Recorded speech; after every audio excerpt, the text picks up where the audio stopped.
what's your assessment of your team's game so far in your first game of that series? Yeah, I mean, I think it's nice we got the win.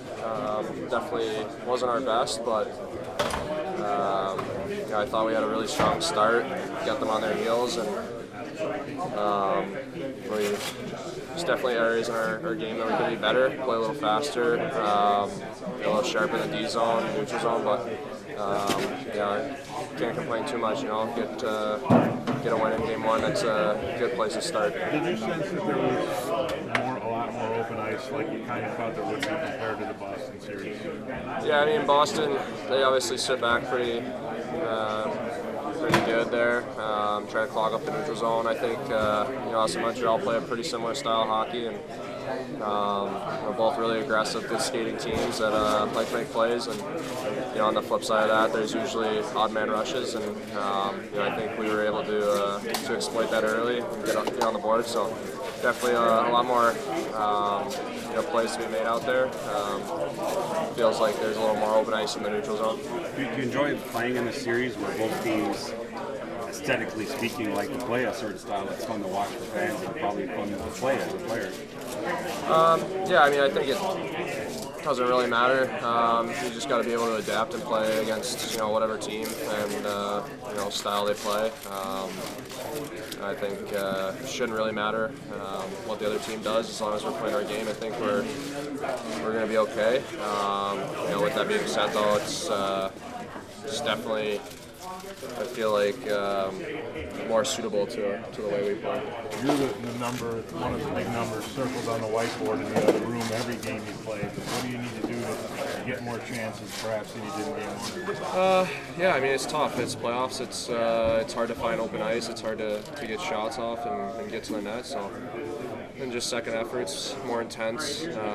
Just bear down on your chances. They're not going to be as many. So, just finding ways to create. And if you're not getting chances or looks, being able to impact the game in other ways. Our line likes to get in and cause a little bit of chaos in the forecheck, and forcing turnovers is kind of our identity. So I think early on in the game we were able to get in on the forecheck and create a little bit of havoc. But it's one of those things where Benny thrives in a playoff atmosphere where he's allowed to go to the net and crash and hold pucks down low. And I think if we can stick away from trying to make plays through the neutral zone and just getting in there and forcing turnovers, we'll be successful.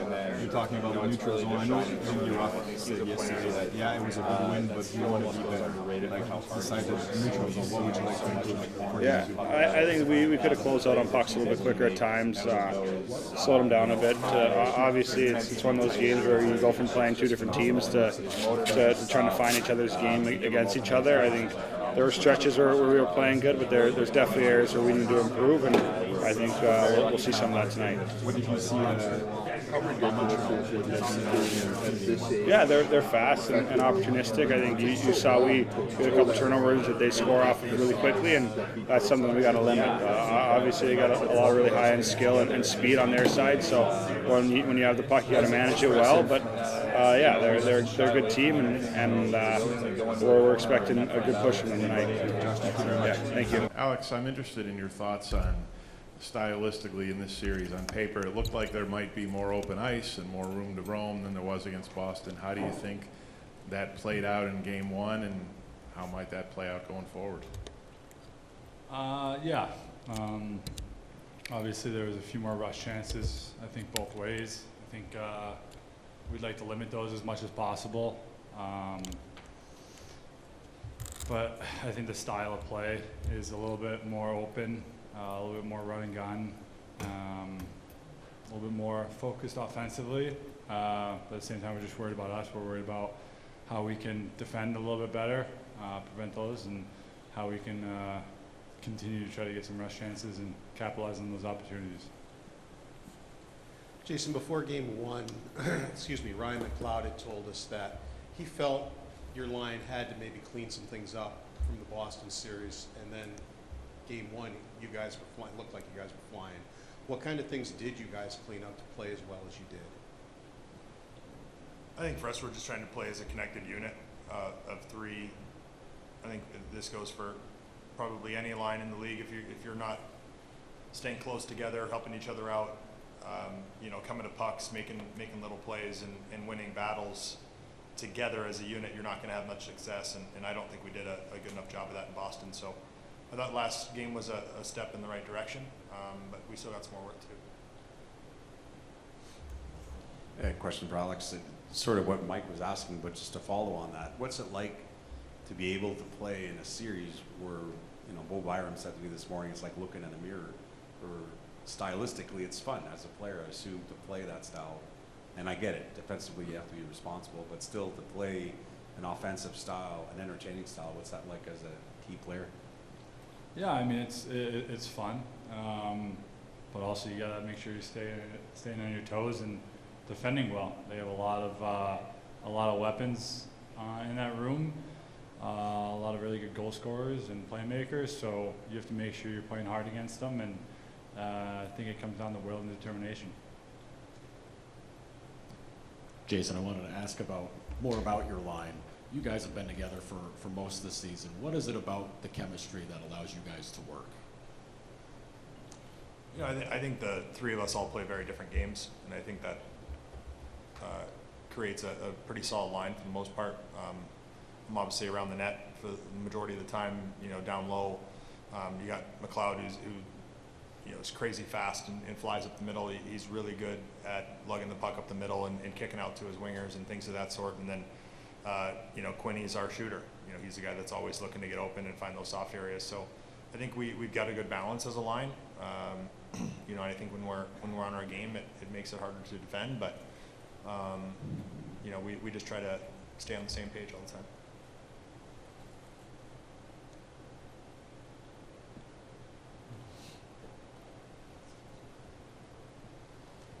Alex, Lindy said when you guys were head-to-head against the Suzuki line, you gave up one scoring chance, and that was it. So obviously you guys defended very well against them. What were the kind of things you were doing to help shut them down? Yeah, I think, yeah, I mean, personally, I think our line was just okay. Like you said, defensively, I think we were pretty good. We only gave up one, maybe two chances. Offensively, we could have definitely created a little bit more. I thought we were good in our D zone, keeping them to the outside. And I also think we didn't give up too many rush opportunities. So you got F3, we were reloading well, and we were just a little bit harder to play against, I thought. And we're going to try to continue to be harder to play against and continue to try to generate a little bit more offense. Alex, some of the team slogans, of course, have gone a little public now, and there's 19,000 towels on the seats that say everybody ropes, everybody rides this morning for tonight. What does that slogan speak to in terms of just everybody on the club, big or small, doing whatever it takes, big or small, to get where you want to go? Yeah, I think our team's learning pretty quickly that it's going to take everybody. It's going to take more than just 20 guys that are suiting up. It's going to take anyone coming in the lineup. To get wins, you have to have everyone ready to play and doing all the little things, blocking a shot, being physical, getting a puck deep, puck management. It's just a lot of little things that really add up to be able to frustrate the opposition, especially when you have a lead, being able to hold leads. But yeah, I think everyone's really bought in. I think ever since the start of the playoffs, and honestly, it's probably one of the reasons why we were able to turn things around part of the way through the season. Jason, Lindy has said that it really doesn't, sometimes he matches up, but he said, really? He goes, it doesn't really matter. He goes, I have 4 lines, I can put them out against anybody, and I'm very comfortable with that. Is that something that's common in the playoffs, or is that something that's maybe unique to your team? I think it speaks to the trust level that Lindy has with each line and the defensive effort everyone's able to put out. You know, I don't know if it would be unique or not. I think every coach has their own style, and that's kind of the way Lindy likes to keep it. Alex, there's been a lot of reference to sort of December for this team and how that was sort of like a crossroads for where you guys took off. And I just wonder, when you were talking about the mentality that's sort of been cultivated of everybody in, everybody together, do you think that this team would be as tight as it is if you hadn't gone through what you did and been able to sort of not just play as individuals, but really embrace that team first mentality? Yeah, I think adversity brings people together. And when you have a common goal in mind and everyone pulling in the same direction, it makes it a lot easier. And going through that adversity, not only in the beginning of the season, but we went through it at different times. Even when we were winning, we saw different adversity. We had a lot of guys with injuries, new guys coming in. We brought in some new guys that stepped right in around the trade deadline time. I mean, these are things that you work at and continue to push towards a common goal as a team. And like I said, you're pulling in the same direction. It's a lot easier, and you just keep going. And it's made us a lot closer as a group, kind of all of us in it together, and continuing that push now. And it's been a lot of fun.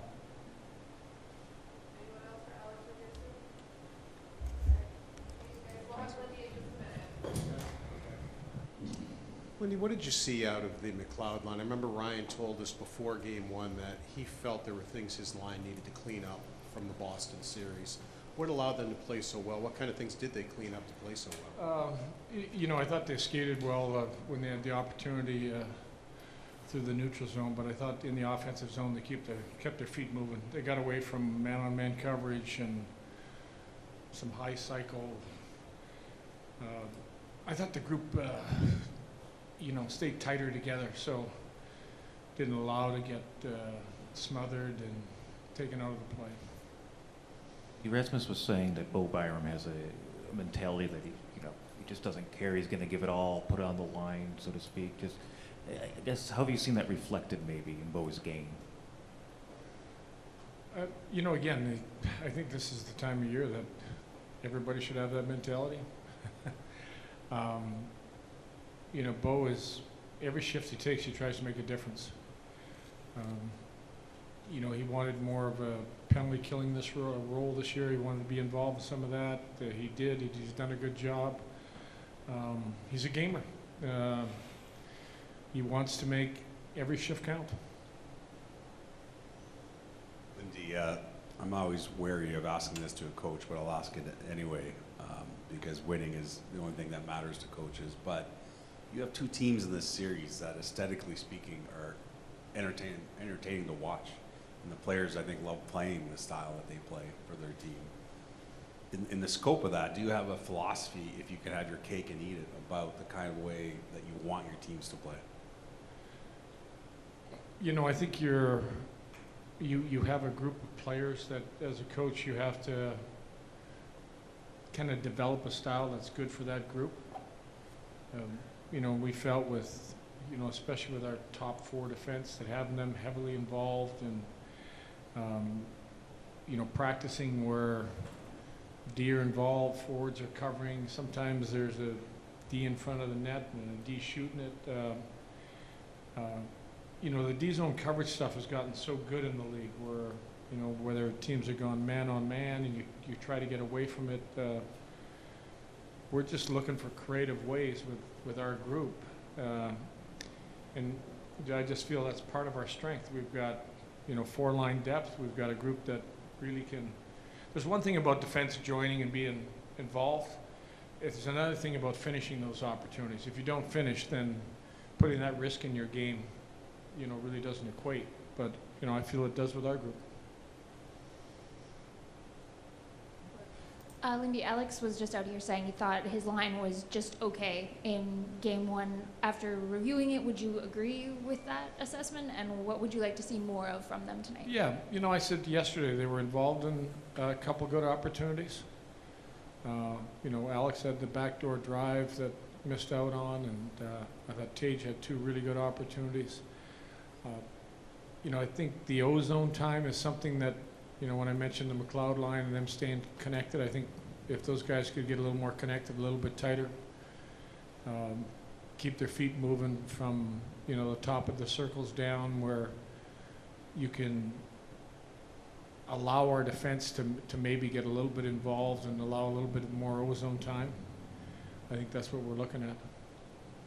Lindy, I know it's well documented back when this team got going, Rasmus got the leaders together, had beer, I think had food, and they kind of hashed it out and got this team turned around. As a coach, how do you get the feel of when you should kind of step in and say something, or when you should maybe step back and let them figure it out? Well, you know, I think the moment he's talking about is we were on our West Coast trip. We'd just lost our third game. I had a meeting with our leadership group that day, and got a little contentious, the meeting, about how we needed to play and what we were giving up. And they brought up some great points. You know, I felt that the conversation was all about winning, and I think they took that a step further and then got together as a group afterwards. And I think from that point, since then, they've pretty well taken over. When your team is going good, you know, you just sort of hand over the reins and let them go. Lindy, a little more on the top line. This time of the year, the top players often get shut down. Montreal's trying to figure out how to get offense out of Caulfield. When you look at Tage's game, and you said he had a couple decent chances the other night, it wasn't one of his great games, but how does he kind of work through the frustration of being a goal scorer in a rut, not scoring right now, and just keep going away? You know, I think you're only one game out of a game 6 where I thought that line was great. You know, now we're evaluating one game where they were okay. Yeah, no, I understand that. It's the time of the year where a lot of, you know, McDavid went 3 games without a point, which is, it's part of the playoffs. If the puck isn't going into the net, then what else can you do to help your team? Whether that's set up, look at the plays he made to set up the 2 goals in Boston, were great plays. I think if you're going to focus solely on goals, you're always going to find 1 or 2 good players on every team that teams are looking in this time of year to say, boy, we need more out of them. A lot of times, those players are getting the extra attention. I'm not making any excuses. Tage has had his chances that it hasn't got in. Does he want to be better? He wants to be better. Alex Tuch had a conversation yesterday, said he needs to be better. So I think all that goes hand in hand, and I think you go from one game. I thought they played a hell of a game in Boston. Now you go to an okay game. Now you look to see what they got tonight. I'm probably not as concerned as you guys are. Lindy, we saw Tyson really create Jordan's goal with the screen. He's looked very comfortable in the playoffs. Just what stood out about, you know, Tyson in his first taste of the playoffs here? You know, he's done a great job getting the net front. That's drawn a lot of attention. It's created extra chances. You look at a couple of the opportunities in last game, even the Doan, the 2 chances he got, he was right in front of the net. The Dahlin's backhand, he was still there. You go to the Boston game 5, he could have won the game for us, just being net front with the backhand he had in that game. So getting to the net, I think, is something that he's been good at. His skating, I think, has really shown like he's a tremendous skater. You know, there's one thing, say, get to the net, but you got to have the legs to get there and the drive and will, and he's got that.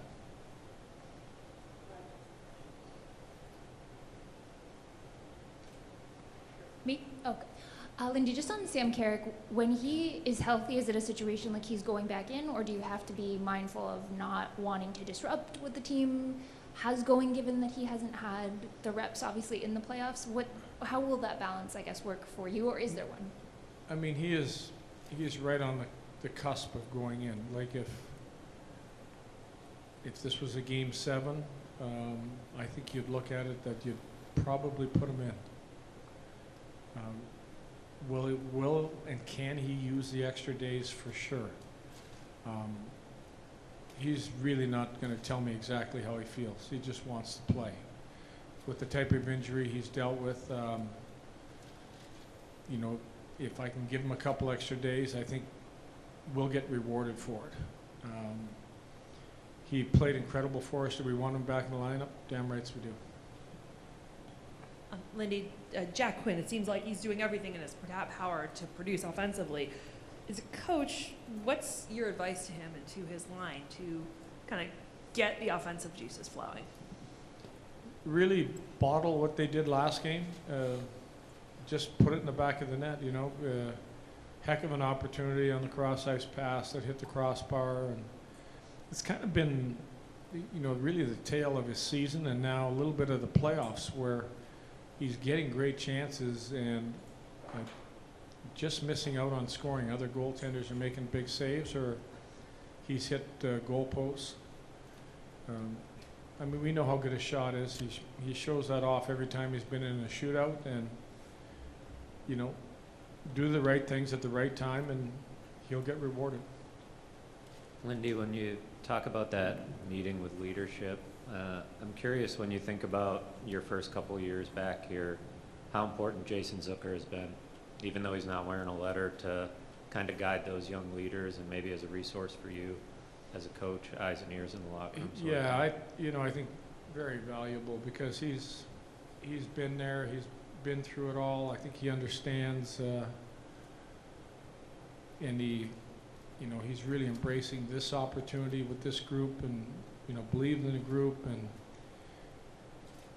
he sees the talent, he sees, you know, the ability to do or win as much as we can. He's been a very valuable piece in those meetings for me.